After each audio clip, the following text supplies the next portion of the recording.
अस्सलामुअलैकुम। बुलेटिन में खुशामदीद। मैं हूँ शाहज़ेब अहमद और मैं हूँ इरम ज़ईम। सबसे पहले आपको बताएं कि लाहौर की एहतिसाब अदालत ने नैब की जानिब से शहबाज शरीफ के रिमांड की दरख्वास्त पर फैसला महफूज कर लिया।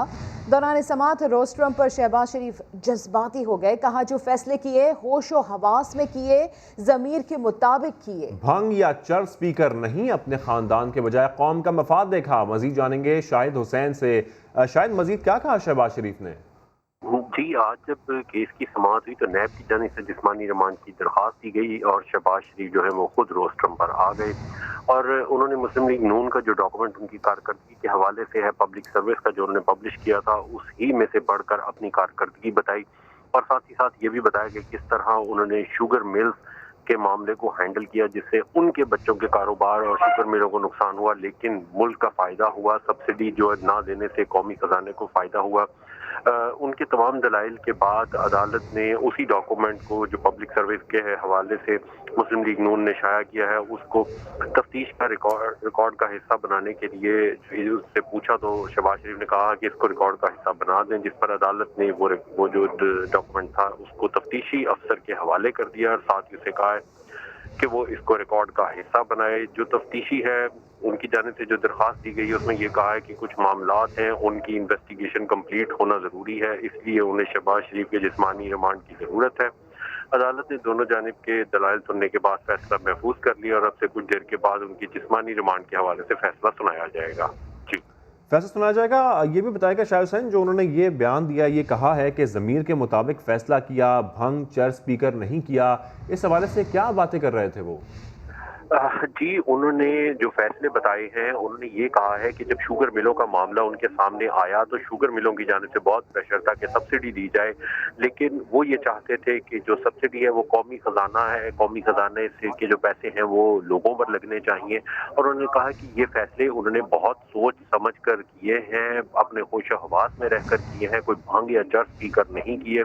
साथ ही साथ उन्होंने ये भी कहा कि नैब वाले जो है इस वक्त यहाँ पर भी खड़े हैं, उनको तमाम चीजों का इल्म है लेकिन वो जानबूझकर घुन्ने बने हुए हैं। तो ये दो ऐसे जुमले थे जिसके बोलने पर अदालत में कह कहे भी बुलंद हुए। ताहम शहबाज शरीफ जो थे उन्होंने अपनी जो तमाम कारकर्दगी थी वो अदालत को बताई और कहा कि जहां उन्होंने अरबों रुपए का फायदा पहुंचाया हो कौमी खजाने को, वहां वो चंद करोड़ों रुपए के की जो मनी लॉन्ड्रिंग का इल्जाम जो है वो बहुत अजीब लगता है उन पर। शहबाज शरीफ ने अपने केस को जो है खुद ही प्रेजेंट किया, जिसके बाद अदालत ने अब खुद ही उनकी रिमांड प्रेजेंट की किया गया शहबाज शरीफ की जानिब से उनका केस। शाहिद हुसैन, आप तफसीलात से हमें आगाह कर रहे थे। हमारा पैनल हमारे साथ मौजूद है, अदनान आदिल साहब और अहमद वली साहब। अदनान आदिल साहब, सबसे पहले मैं आपकी जानिब आऊँगी। शहबाज शरीफ का केस भी नवाज शरीफ के पनामा केस की तरफ जा रहा है। नवाज शरीफ भी यही कहते थे कि असासे वालिद से मिले, जो औलाद को मुंतकिल किया। शहबाज शरीफ भी यही कुछ कह रहे हैं। भी किसी पे इल्जाम लगता है वो हमेशा उससे इनकार करता है। तो हमने तो बड़े बड़े कत्ल के मुजरिम देखे हैं, रेप के मुजरिम देखे हैं, करप्शन के। कोई भी शख्स ये नहीं कहता कि हाँ मैंने जुर्म किया है। और ये जो करप्शन के केसेस हैं ये तो ज्यादा पेचीदा होते हैं। लेकिन अब ये है कि शहबाज शरीफ पे जो इल्जाम है वो उसका जवाब दें, उस स्पेसिफिक पॉइंट पे बताएं कि देखें मेरे बच्चों का ये कारोबार था, इस तरह ये पैसे उनको मुनाफे में मिले और ये ट्रांसफर हुए। उसका तो वो जवाब देते नहीं है। जो ट्रांजैक्शन हुई हैं अरबों रुपए की, और जिस तरह उन्होंने एक बंगला खरीदा मॉडल टाउन में, लेकिन वो इधर उधर की बातें करके तो अपनी बेगुनाही का एक तासुर पैदा करने की कोशिश करते हैं। ये एक स्टैंडर्ड तरीका है। नवाज शरीफ भी यही करते हैं, मरियम नवाज भी यही करती हैं कि अपने पे जो लगे हुए इल्जामात हैं जो उसका नुक्तावार जवाब नहीं देते, बल्कि दूसरों पे इल्जाम लगाना शुरू कर देते हैं या अपने और बहुत से जो अच्छे काम अगर उन्होंने किए हैं जो उनकी नजर में अच्छे हैं वो गिनवाना शुरू कर देते हैं। तो मेरा नहीं ख्याल कि अदालत इन बातों से इम्प्रेस होगी। जब फैसला महफूज होता है तो आम तौर से यही होता है कि वो अदालत जो है जो रिमांड वगैरह दे दिया करती है। ठीक है अहमद वली साहब, आपको भी यही लगता है कि अरबों की ट्रांजैक्शन का जवाब नहीं देते ये लोग और शहबाज शरीफ का केस भी कुछ नवाज शरीफ के पनामा केस की तरफ जा रहा है? देखिए, फैमिली ने जो भी उनके ऊपर एलिगेशन लगने हैं उन्होंने कोई ना कोई जवाब देने हैं। जैसे भी अगर वो सेटिस्फाई कर पाएंगे अदालत को तो अदालत उसका केस मान लेगी कि हाँ जी बिल्कुल आपके जवाब सही हैं। जो मुमासलत है केस में वो ये है कि नवाज शरीफ ने पनामा की इंक्वायरी के दौरान जेआई की जो रिपोर्ट थी उसको जो क्वेश्चंस थे उनका जवाब दिया था कि ज्यादातर असासे जो उनके वालिद के पास थे, उनके वालिद के पास ही सारा बिजनेस था, वही डील करते थे। तो उन्होंने डायरेक्टली बहुत सारे असासे जो हैं वो आगे पोतों को ट्रांसफर कर दिए।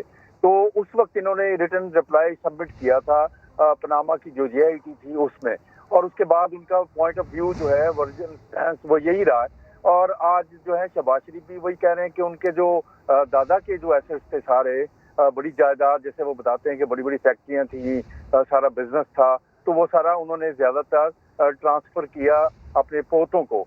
अब ये पोतों की इनकम है, बहुत सारे ऐसे सवालों के जवाब सलमान ने देने हैं, लेकिन सलमान यहाँ पर मौजूद नहीं है क्योंकि बिजनेस बहुत ज्यादा देख रहे हैं। जो हमजा इनके पास कस्टडी में है वो इस वक्त जेल में है, उनसे जितनी इन्होंने तफ्तीश करनी थी वो कर ली हुई है, लेकिन उनका केस भी जो है वो पिछले 1 साल 1.5 साल से इसी तरह से चल रहा है। लेकिन जो अगर यहाँ पे इस वक्त शहबाज शरीफ साहब जो हैं वो ये बता रहे हैं कि जी ज्यादातर असासे जो हैं वो दादा से ट्रांसफर पोतों को, तो इसका मतलब है कि नवाज शरीफ या शहबाज शरीफ जो है उनके पास उस तरह से जायदाद नहीं है। वो तो अपने बच्चों से गिफ्ट लेते हैं या उनके बच्चे वहां से बाहर से भेजते हैं पैसे, तो वो उनको यहाँ पर इस्तेमाल करते हैं। ये नवाज शरीफ का भी स्टैंस यही रहा है कि बच्चे हमें गिफ्ट भेजते हैं, पैसे भेजते हैं, गिफ्ट मनी, तो वो हम यहाँ पे इस्तेमाल करते हैं। ठीक है, अदनान आदिल साहब आपकी जानिब में आऊँगी। जिस तरह शहबाज शरीफ अदालत में पेश हो रहे हैं और फिर वो जो बातें कर रहे हैं, गुज़िश्ता रोज़ उनकी जानिब से जो कुछ कहा गया और आज वो जो कुछ बात कर रहे हैं अदालत में, लग ऐसा रहा है कि वो काफ़ी गुस्से में इस वक्त शहबाज शरीफ, और वो उनका नवाज शरीफ का जो बयानिया है, कुछ लग ऐसा रहा है कि अब शहबाज शरीफ मुफाहमत की सियासत को बाय बाय करने लगे हैं फाइनली। अहमद की सियासत को मैं नहीं समझता कि शहबाज शरीफ बाय बाय करेंगे, क्योंकि उनके बच्चे और वो बहुत ज्यादा करप्शन केसेस में फंसे हुए हैं और वो मुल्क से बाहर नहीं है। वो समझ रहे थे कोरोना वबा जो है उससे इतना बड़ा तूफान पाकिस्तान में आ जाएगा कि सब लोग करप्शन वरप्शन भूल जाएंगे और रियासत जो है वो मुफाहमत की पॉलिसी पे अमल करना शुरू करेगी। ऐसा हुआ नहीं, कोरोना से पाकिस्तान में वैसा नुकसान हुआ नहीं, वो कंट्रोल हो गई। तो उनका पाकिस्तान आना उनके लिए महंगा साबित हुआ। अब बात ये है कि जो करप्शन केसेस हैं वो उनका कानूनी तौर पे उन्हें अदालत में सामना करना पड़ेगा, और अब वो सियासत तो कर नहीं सकते, वो तो जेल में है। तो मुफाहमत करना या ना करना ये तो अब उनके इख्तियार में नहीं है। अब नवाज शरीफ ने एक पॉलिसी ले ली है, पार्टी जो है वो नवाज शरीफ के पीछे है या मरियम नवाज उनकी नुमाइंदा है। पार्ट मुस्लिम लीग नवाज जो है वो अब बाकायदा तौर पे नवाज शरीफ और मरियम नवाज के पास है। शहबाज शरीफ तो एक रस्मी तौर पे बराए नाम उसके सदर हैं, लेकिन असल मामला मरियम नवाज चला रही हैं और उनका बयानिया जो है महाजराई का है, कन्फ्रंटेशन का है। तो मुफाहमत की पॉलिसी अगर शहबाज शरीफ चाहें भी तो उस पर अमल नहीं हो सकता। ठीक है, खालिद साहब भी हमारे साथ मौजूद है। खालिद साहब आपकी जानिब आऊँगा। खालिद साहब, ये तो फिर ऐसा लग रहा है कि कारोबार दादा ने किया था और उसके बाद पोतों पर मुंतकिल हो गया, यानी कि जो नवाज शरीफ साहब हैं और शहबाज शरीफ साहब हैं उन्होंने सिवाय मुल्क की खिदमत करने के इसके अलावा कुछ नहीं किया। जी देखिए, ये सिर्फ एक उस हिस्से का जवाब बनता है जो कि जिसके बारे में कहा गया कि उनके जो बेटे हैं, कुछ मामलात उनके हैं, वो पैसे उनके पास कहाँ से आए वो साबित किया जाए, ये खाली उसका जवाब है। लेकिन उसके कुछ हिस्से ऐसे भी हैं जिसमें शहबाज शरीफ साहब की जो जायदाद है उसके वो असासे जो है स्वेल किए हैं, और जो नैब का एलिगेशन है उसके मुताबिक ये 21 लाख रुपए से बढ़ के 7.5 अरब रुपए के लगभग ये हो गए हैं। तो उसका जवाब देना जो है वो जरूरी है। देखिए, ये जो इस किस्म के मुकदमात हैं इनमें आपको हमेशा जब भी आपने किसी चीज को रद्द करना है तो उसके लिए दस्तावेजी शवाहिद देने होते हैं। दस्तावेजात बताती हैं कि कोई चीज किसी के पास कैसे आई, उसने कहाँ से खरीदी, जब वो खरीदी तो उसके लिए सरमाया उसने कहाँ से मुहैया किया, क्या उसके पास इतना सरमाया था। क्योंकि ये चूंकि इतने अरसे से सियासत में है और मुंतखब सियासत में, तो जो मुंतखब सियासत होती है उसमें गोशवारे जमा करवाना पड़ते हैं। तो इसके अलावा फिर इनकम टैक्स के गोशवारे हैं, तो उनसे इस बात का अंदाजा हो सकता है कि क्या कोई चीज जो इनके पास आई है वो जायज चैनल से आई है। और इसी तरह से अगर दादा ने कभी मुंतकिल किया है कुछ पोतों के नाम, तो यकीनी तौर पे उसकी कोई दस्तावेज मौजूद होगी, उस दस्तावेज को सामने लाना जरूरी होगा। और ये देखें, ये अनलाइक जो पनामा वाला मामला था उसमें जैसे कहा गया कि कोई फैक्ट्रियां या कोई कारोबार जो है वो दुबई में लगा और उसके लिए कतरी सरमायाकारी थी, या फिर उसके बाद सऊदी अरेबिया में लगा, या फिर उसके बाद उसी पैसे से लंदन में लगा, जो हसन नवाज के कारोबार के मुतालिक कहा जाता है। लेकिन ये सारे का सारा मामला पाकिस्तान के अंदर है, और पाकिस्तान में अगर उसकी कोई ट्रांजैक्शन हुई है, मैं ये समझता हूँ कि बाज़ औक़ात ऐसा होता है कि वो गिफ्ट की शक्ल में कोई चीज़ जो है वो की जाती है, लेकिन उसको भी रिकॉर्ड पे लाना ज़रूरी है। कहीं ना कहीं उसको रजिस्टर करवाया गया होगा, और जो रेवेन्यू डिपार्टमेंट है उसमें उसकी सारा जो चैनल है वो मौजूद होता है कि ये किसने ये चीज़ किसको दी। तो वो सारी चीज़ें जो है वो यकीनी तौर पे सामने लाई जा सकती हैं अगर किसी के पास मौजूद हैं, और अगर मौजूद नहीं है तो फिर खाली ज़बानी कलामी जो है ये मामला नहीं आगे चलेगा। मैं इसको थोड़ा सा डिफ्रेंशिएट करने की ज़रूरत है। इसको पनामा केस में जो नवाज शरीफ ने मौक़िफ़ दिया था वो उन जगहों के बारे में था जहाँ की डॉक्यूमेंटेशन यकीनन होती है, लेकिन उनके पास ये जवाब था कि जी हमारे पास इतने पुराने अरसे की कोई डॉक्यूमेंटेशन मौजूद नहीं है।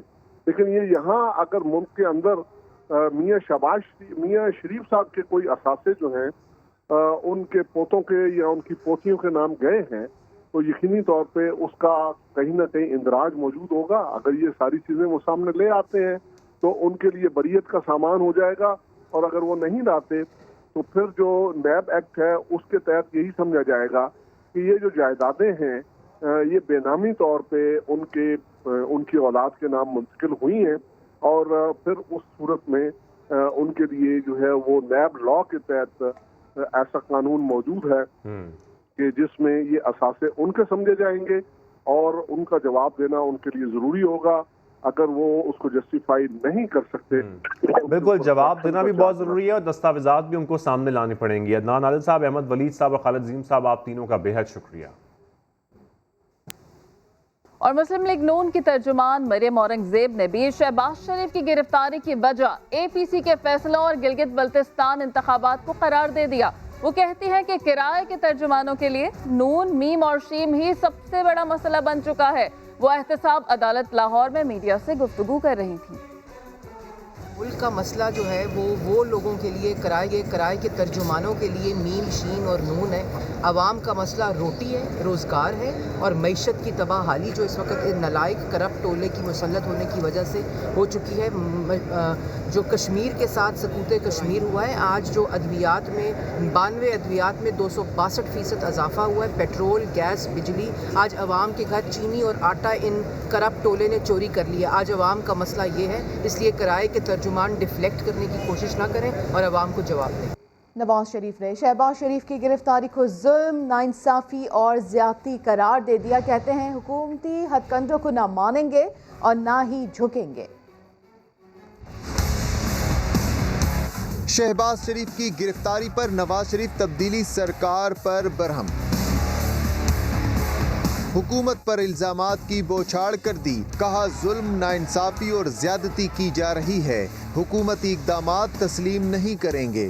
सारी रवायात को तोड़ के रख दिया है मौजूदा निज़ाम ने, मौजूदा हुकूमत ने, और इस तरह की जितने भी अगर कोई इस तरह की हथकंडे इस्तेमाल करते हैं तो ये कतन लिख लें आप कहीं, ये काबिल कबूल नहीं है और ना ही हम इनको तस्लीम करेंगे, ना मानेंगे और ना ही इंशाल्लाह झुकेंगे। अपने ट्विटर पैगाम में साबिक वज़ीर आज़म ने कहा कि शहबाज शरीफ को गिरफ्तार करके कठपुतली निज़ाम ने APC की करारदाद की तौसीक कर दी। शहबाज शरीफ पहले ही कह चुके हैं कि वो जेल के अंदर हो या बाहर, APC के तमाम फैसलों पर अमल होगा। कोई इस गलत फहमी में न रहे कि ऐसे ओछे हथकंडों से हमें झुकाया जा सकता है।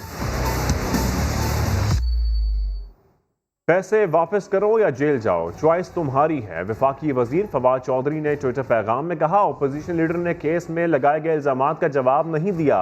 सारे अपोजिशन लीडर्स के बयानात देखें, ये कर देंगे, वो कर देंगे, सिर्फ धमकियों पर जोर है, लेकिन ऐसे नहीं चलेगा। कौमी एहतसाब ब्यूरो खैबर पख्तूनख्वा का बड़ा यू टर्न, आमदन से ज्यादा असासों के इल्जाम में फजलुर रहमान को नोटिस देने से इनकार कर दिया। इसी के ऊपर बात कर लेते हैं। ब्यूरो चीफ पेशावर तारिक आफाक साहब ने हमें ज्वाइन किया है। तारिक साहब, नैब ज़राए ने मजीद क्या इंकशाफात किए हैं, बताइएगा ज़रा तफसील से। देखिए इरम, मेरी आज सुना एक नैब के आला अहदेदार से बात हुई थी और उनसे मैंने यही पूछा था कि मौलाना रहमान जो मौलाना फजल रहमान के भाई है, उन्होंने इस अमर की तरदीद की है कि मौलाना फजल रहमान को कोई नोटिस मिला है नैब की जानिब से और उनको तलब किया गया है। तो उन्होंने भी इस बात की तस्दीक की। उन्होंने कहा कि नैब ने उनको कोई नोटिस जारी नहीं किया और ना ही उनको जो ना पूछगछ के लिए पेशावर तलब किया है और ना उनसे जो न किसी किस्म की तहकीकात की जाएंगी। तो इससे जो पहले तो ये तासुब था, ये जो मीडिया में खबरें आ रही थी कि मौलाना फजल रहमान को भी तलब किया गया है, उनको भी नोटिस जारी कर दिया है।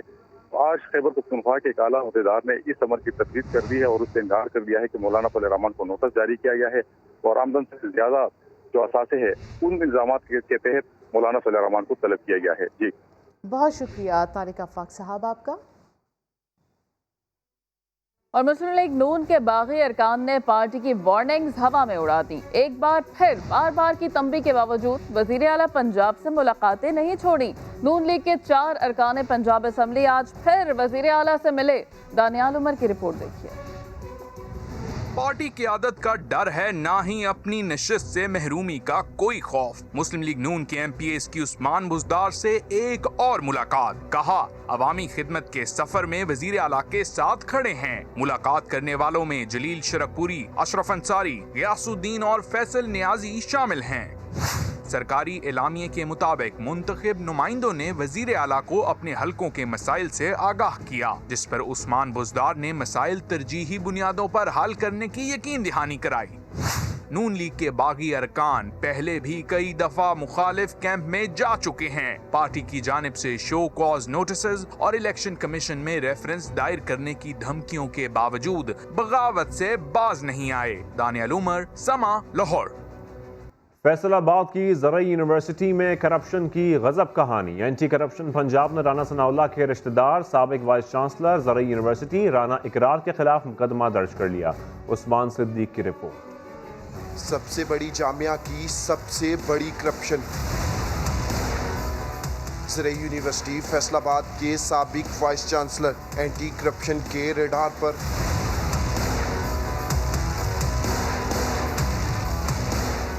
एंटी करप्शन पंजाब की जानिब से जारी होने वाली तफसीलात के मुताबिक साबिक वाइस चांसलर ने अपने दौर में 608 गैर कानूनी भर्तियां की और कौमी खजाने को तकरीबन 42 करोड़ का नुकसान पहुंचाया। मुस्लिम लीग नून के राना सनाउल्लाह के रिश्तेदार राना इकरार एक वक्त में 2 तनख्वाहें वसूल करते रहे। वाइस चांसलर के साथ साथ खुद को गैर मुल्की प्रोजेक्ट डायरेक्टर लगाकर 42.5 लाख तनख्वाह भी वसूल की और चांसलर की मंजूरी के बगैर 90 लाख रुपए अपने आप को एजाजिया भी दिया। तर्जुमान एंटी करप्शन के मुताबिक राना इकरार अहमद और साबिक रजिस्ट्रार के खिलाफ करोड़ों रुपए की करप्शन और इख्तियारात के नाजायज़ इस्तेमाल जैसी खिलाफ वर्जियों पर मुकदमा दर्ज कर लिया गया है। उस्मान सिद्दीक, समा, फैसला। और यहाँ आपको बताएं कि नौशहरा में बारूदी मवाद फटने से 5 अफराद जाँ बहक जबकि एक जख्मी हुआ है। धमाका अकबरपुरा में कबाड़ी की दुकान में हुआ। रेस्क्यू के मुताबिक धमाका बारूदी मवाद फटने से हुआ, जबकि पुलिस का ये कहना है कि मकामी अफराद को दरिया किनारे से गोला मिला। शहरी कबाड़ी को मार्टर गोला बेच रहे थे कि फट गया। आपको बताएं, खबर आ रही है नौशहरा से, जहां पर बारूदी मवाद फटने से 5 अफराद जाँ बहक हो गए हैं जबकि एक जख्मी हुआ है। अफसोसनाक खबर है, नौशहरा में धमाका हुआ है, 5 अफराद जाँ बहक हुए हैं। मजीद बात करेंगे समा के नुमाइंदे फजल नबी से। फजल, क्या डिटेल सामने आ रही हैं इब्तदाई तौर पर? जी बिल्कुल, ये अफसोसनाक वाक़या नौशहरा के इलाके अकबरपुरा के नवाही गांव कैंप पूर्णा में उस वक्त पेश आया जहां पर एक मुकामी लोगों को दरिया के किनारे से एक मार्टर गोला मिला था, जिसको उस कबाड़ी की दुकान पर जो है वो बेच रहा था कि इस दौरान जोरदार धमाका हुआ है, जिसके नतीजे में वहां पर मौजूद 6 अफराद में 5 अफराद जो है मौके पर जबहक हो गए, जबकि एक शख्स जो है वो जख्मी हुए। जबहक होने वाले अफराद में शफकत मुकर्रम, हजरत अली जाहिद अहदुल्ला के नाम से हुई, जो सब के मुकामी है। रेस्क्यू 112 और पुलिस की बड़ी नफरी मौके पर पहुंचकर लाशों को अस्पताल मुंतकिल किया गया है। ठीक है फजल नबी, बहुत शुक्रिया आपका। और यहाँ आपको अपडेट करते चले, शहबाज शरीफ का 13 अक्टूबर तक का जिस्मानी रिमांड मंजूर कर लिया गया है। लाहौर की एहतसाब अदालत ने नैब की जानिब से शहबाज शरीफ के रिमांड की दरख्वास्त पर फैसला महफूज किया था, जो कि अब सुना दिया गया है और शहबाज शरीफ का 13 अक्टूबर तक का जिस्मानी रिमांड मंजूर हुआ है। गुज़िश्ता रोज़ उन्हें गिरफ्तार किया गया था और आज लाहौर की एहतसाब अदालत में उन्हें पेश किया गया। नैब की जानिब से रिमांड की इस्तदा की गई और फिर अदालत की जानिब से फैसला महफूज किया गया था, जो कि अब सुना दिया गया। आपको बताते चलें, शहबाज शरीफ का 13 अक्टूबर तक का जिस्मानी रिमांड अब मंजूर कर लिया गया है। बिल्कुल अहम खबर है, शहबाज शरीफ को गुज़िश्ता रोज़ गिरफ्तार किया गया था नैब टीम की जानिब से और अब खबर ये सामने आ रही कि शहबाज शरीफ का 13 अक्टूबर तक का जिस्मानी रिमांड मंजूर कर लिया गया है। मनी लॉन्ड्रिंग केस में गिरफ्तार शहबाज शरीफ एहतसाब अदालत लाहौर में पेश हुए। नैब ने शहबाज शरीफ के जिस्मानी रिमांड की इस्तदा कर दी और वकील की ज़रूरत नहीं है। शहबाज शरीफ खुद अपना केस लड़ने के लिए रोस्टम पर मौजूद रहे और अब यह अहम खबर सामने आ रही है कि उनका जो महफूज फैसला था वो सुना दिया गया है। शहबाज शरीफ का 13 अक्टूबर तक का जिस्मानी रिमांड मंजूर कर लिया गया है। मजीद बात करेंगे शाहिद हुसैन से। जी शाहिद, आगाह कीजिएगा। की अदालत ने जो फैसला महफूज किया था आधा घंटा पहले वो सुना दिया है और शहबाज शरीफ को जिस्मानी रिमांड पर नैब के हवाले कर दिया है। 13 अक्टूबर तक उनका जिस्मानी रिमांड जो है वो अदालत ने मंजूर किया है, जबकि ये मनी लॉन्ड्रिंग रेफरेंस जो मेन ट्रायल चल रहा है उसके अंदर 5 अक्टूबर की तारीख मुकर्रर की गई है, जबकि अब शहबाज शरीफ जो है उनका जो जिस्मानी रिमांड मंजूर हुआ है उसके मंजूर होने के बाद उनको 13 तारीख को दोबारा पेश किया जाएगा। जी शायद अगला मरहला क्या होगा जिस्मानी रिमांड के बाद? जी अमूमन ये होता है कि जब भी पहला जिस्मानी रिमांड जो है वो अमूमन मंजूर कर लिया जाता है, लेकिन दूसरी जिस्मानी रिमांड अगर नैब को दोबारा दरकार हो तो उनको ये बताना पड़ता है कि पहला जिस्मानी रिमांड जो उन्होंने लिया था उसमें क्या कारकर्दगी दिखाई, क्या मजीद चीजें हैं जिसकी बुनियाद पर उनको दूसरा रिमांड चाहिए।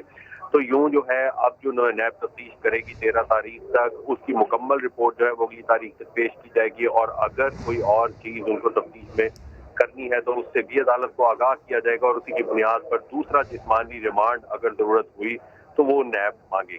जी ठीक है शाहिद हुसैन, साथ ही रहिएगा। अपने नाजरीन को बताते चले, लाहौर की एहतसाब अदालत ने नैब की जानिब से शहबाज शरीफ के रिमांड की इस्तदा की गई थी और फिर अदालत की जानिब से फैसला महफूज किया गया था और अब शहबाज शरीफ का 13 अक्टूबर तक जिस्मानी रिमांड मंजूर हुआ है। तकरीबन 14 रोज़ा ये जिस्मानी रिमांड है और जब अदालत में मौजूद थे शहबाज शरीफ वो काफ़ी जज्बाती भी नज़र आए और वो रोस्ट्रम पर आए। उनकी जानिब से कहा गया कि जो फैसले किए होशो हवास में किए, ज़मीर के मुताबिक किए, भांग या चर्च पीकर नहीं, अपने ख़ानदान के बजाय कौम का मफाद देखा।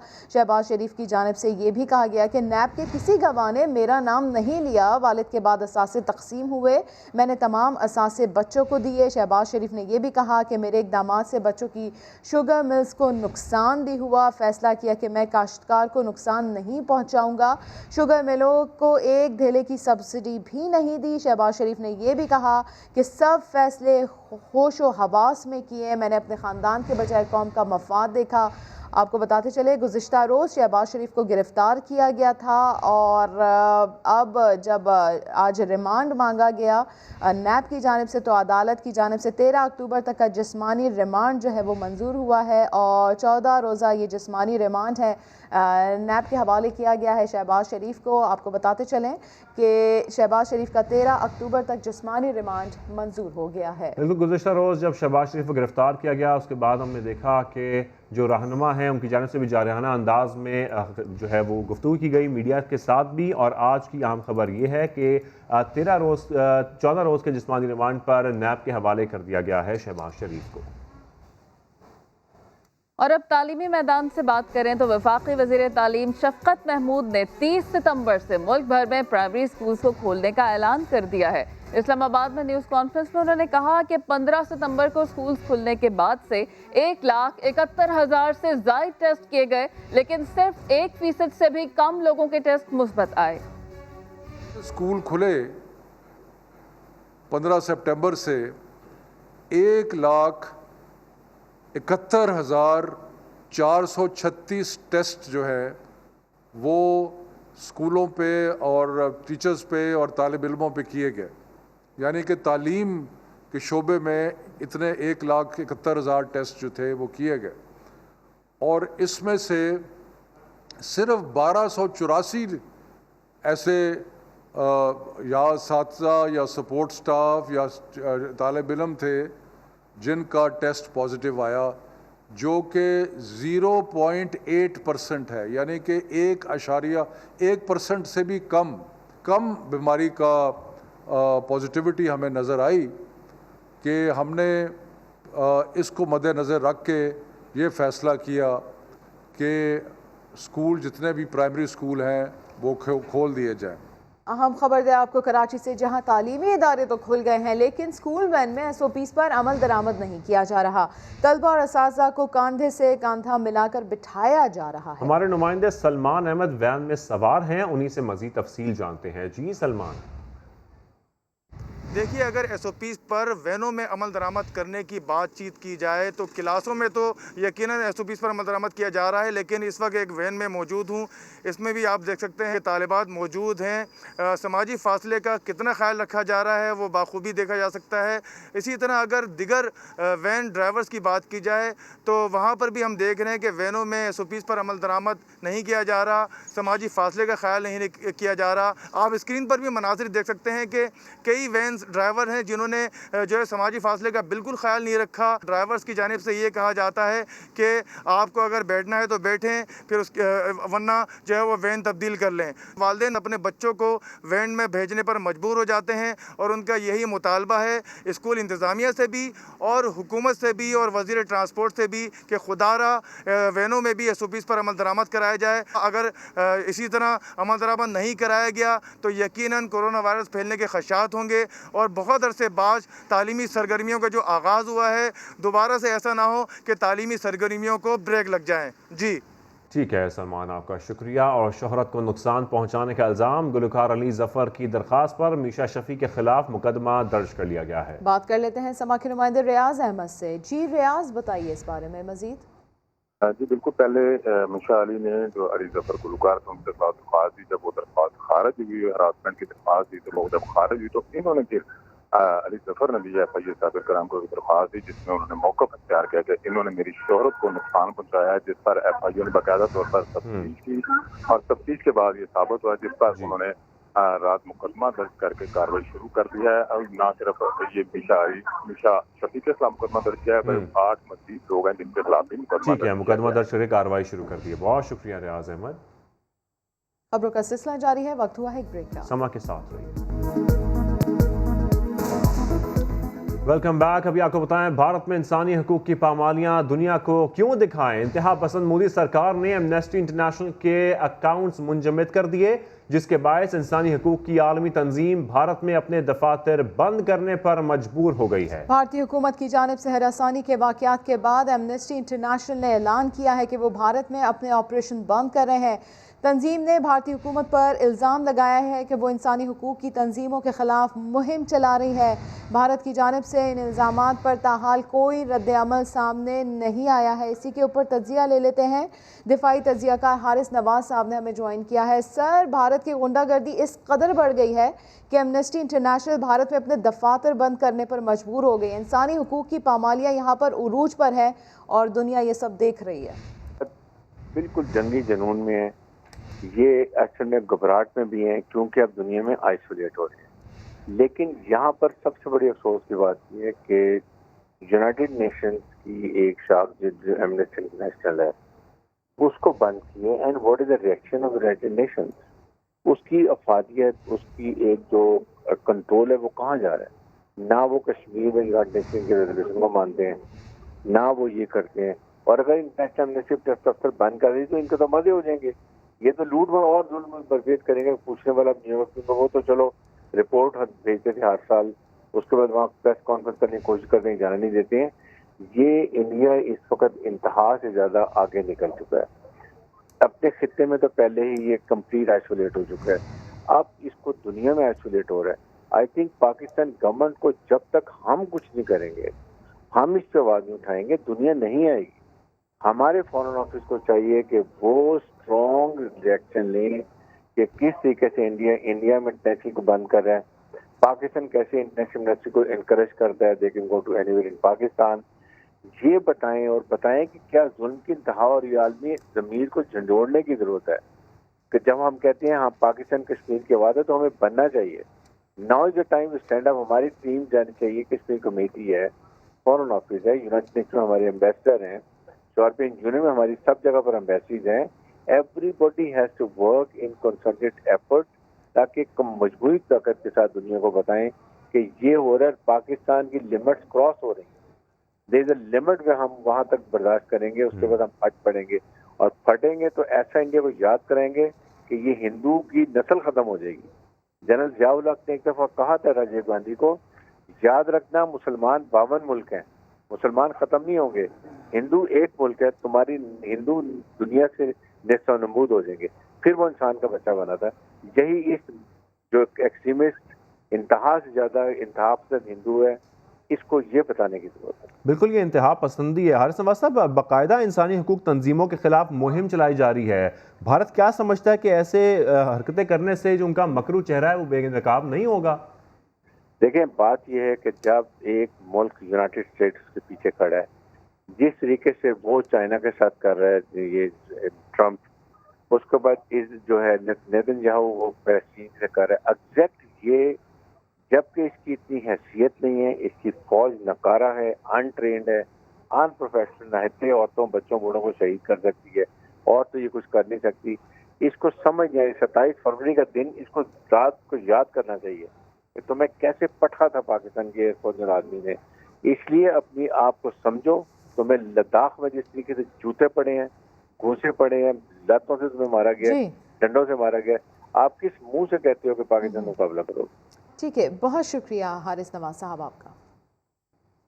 मुस्लिम लीग नून के रहनुमा इस वक्त मीडिया से गुफ्तगू कर रहे हैं, आपको बराह रास्त दिखाते हैं। इसके ऊपर जो है वो उन्होंने साइन करवाने होते हैं। ये इंतकाम है, ये जुल्म है। पाकिस्तान मुस्लिम लीग नून दीगर अपोजिशन की जमातों से मिल के इस जुल्म का जो है वो मुकाबला करेगी, और इंशाअल्लाह ताला इस जुल्म को जो है वो हम शिकस्त देंगे। GCC का जो है आपने इजलास जो है वो बुलाया है। राना सनाउल्लाह वो ये कह रहे हैं कि हम इस जुल्म का मुकाबला करेंगे। नून लीगी रहनुमा मीडिया से बात कर रहे हैं। फिलवक्त इतना ही, एक ब्रेक के बाद हाजिर होंगे हेडलाइंस के साथ। देखते रहिए समा।